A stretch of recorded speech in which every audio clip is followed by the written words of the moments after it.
you know, Kirk Herbstreit says, "There's your National Coach of the Year," talking about you. What is that? Do you listen to any of that? Does that mean anything to you? Yeah, somebody told me about it, but no, that was a credit to all our players, our coaches, our whole organization.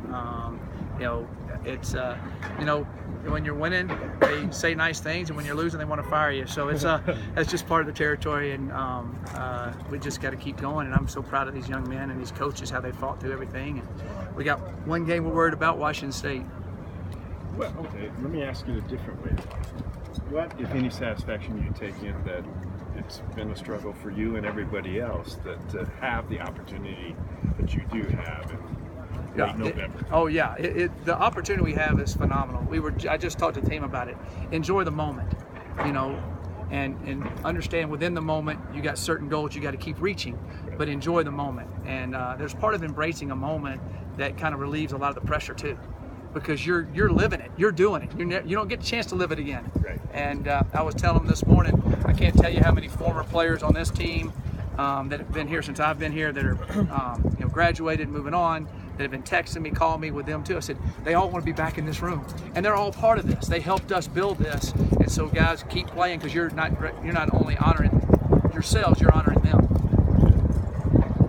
One of the things I've believed for a long time in sports is that being nervous is a waste of time. Right. But it's also natural. Right. So you're hitting on some of that. How, when you have a big game, is embracing the moment to keep not being nervous, or do you embrace being nervous too? You know, it's all part of it. Yeah. You know, one of the reasons you play in sports or anything that you do when you go to speak or whatever, even when y'all write a story, you got to get a little anxious about reading it, and you want to make sure it's right. That's part of the fun of it. Yeah. And so embrace that. And I think that that's what these guys are doing. And also the other way you help that is the way you prepare, the way you're mentally prepared, the way you're physically prepared, and understanding. So when you get out there, you can just start playing, and you don't have to think as much. When you're talking about embracing challenges, how much do you get the sense that your secondary is really looking forward to facing one of the best, if not the best, challenge they've had all season? Yeah, I think our secondary, if you're a good secondary player, you kind of got to have a little bit of that swagger, and you got to have a memory that's gone just like that on a good play or a bad play.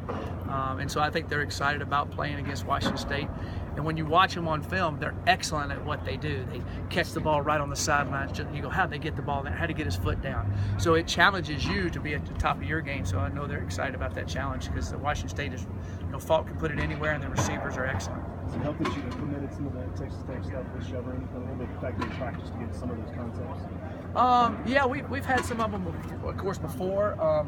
They're a little bit different in some of the things that they do than we do, but yeah, there are some similarities that do help, yes, and at both sides of the ball for them too. How much better do you think your secondary is at that one snap and clear that we hear a lot about this year?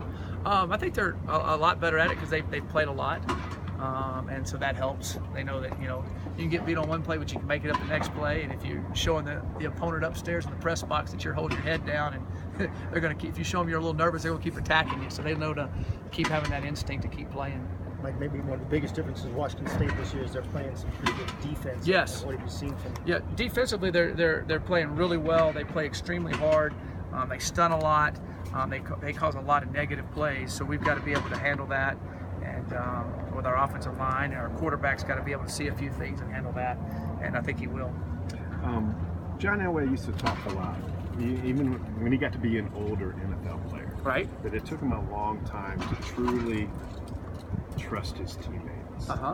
And that seems to me to be part of the maturation process of the quarterback. Right. How has Cepho done that? Yeah, we talk so much about him taking so much on his shoulders, right. but this year he has Cepho completely trusts his teammates, and he has confidence in what we're doing.